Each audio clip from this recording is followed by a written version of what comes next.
In this video, I'm sharing effective teaching strategies to get your students to listen and follow directions. Do your students always seem to be asking, what are we meant to be doing? One of the biggest issues teachers have is how to get students to listen and follow directions without having to repeat themselves. The secret lies in giving clear directions the first time. It can mean the difference between effective learning and time-wasting confusion. When you give clear directions, there is a higher likelihood that tasks will be completed accurately, and it means students will experience success more frequently, and it also means less frustration for you, the teacher.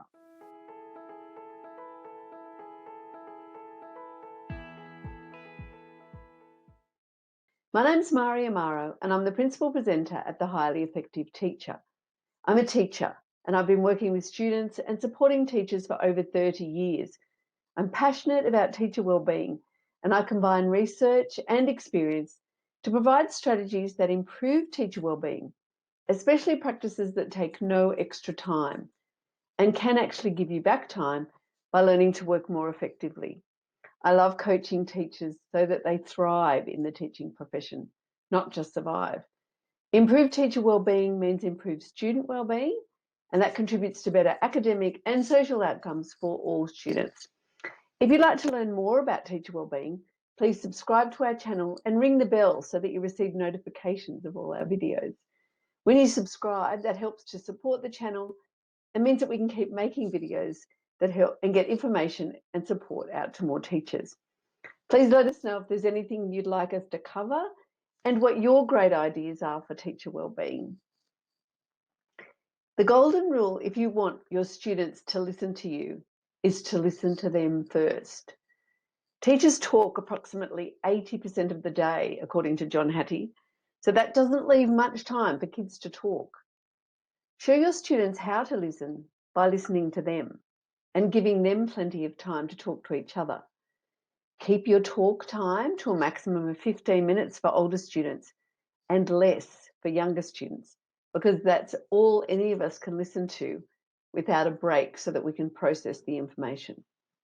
If you're interested in effective ways to engage students, check out our videos on simple strategies that take almost no preparation time, that increase student engagement and achievement and reduce off-task behaviour. To have your students listen to you, number one, prepare in advance. Now, this might sound silly, but when you try to break an activity down into actionable parts, it can be tricky to do on the spot. Being prepared is especially important when you're giving instructions for an activity or process for the first time. Prepare what you want to say in advance. Write it down if you have to. Keep sentences short and to the point.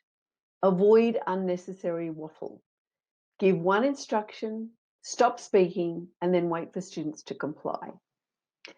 And that leads me to number two, one at a time. Christine Richmond, who developed the balanced approach to classroom management, recommends keeping instructions to a maximum of 3.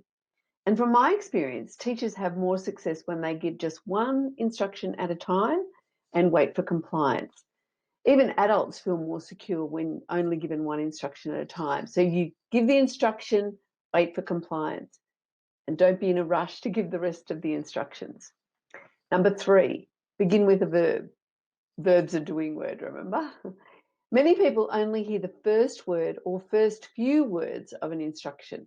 So if you begin the instruction with a verb, for example, stand, sit, pick up, move, you're providing your students with a greater opportunity for success because you'll be giving effective clues about what you want them to do. Number 4, check for understanding. Scan the class and make eye contact with some students while you're giving instructions to ensure that students are listening and following the directions. And use your positive body language to reinforce the students who are ready. Check out our video on how to use positive body language to build relationships with students. Your body language tells kids how you feel about them much more than your words. So use your stance, tone of voice, and facial expressions intentionally and purposefully. Number 5, use visuals to support your instructions. Visual learners make up approximately 65% of the population, and this type of learner is best at collecting information with their eyes. This includes looking at visual images or reading text. Visual learners prefer graphics, illustrations, and charts, and we all benefit from visuals. So write pertinent points on the board for students so that they can reference them.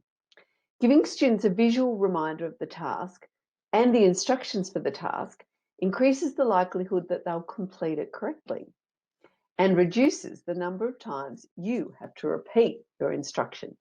You can simply direct them to the written or pictorial instructions.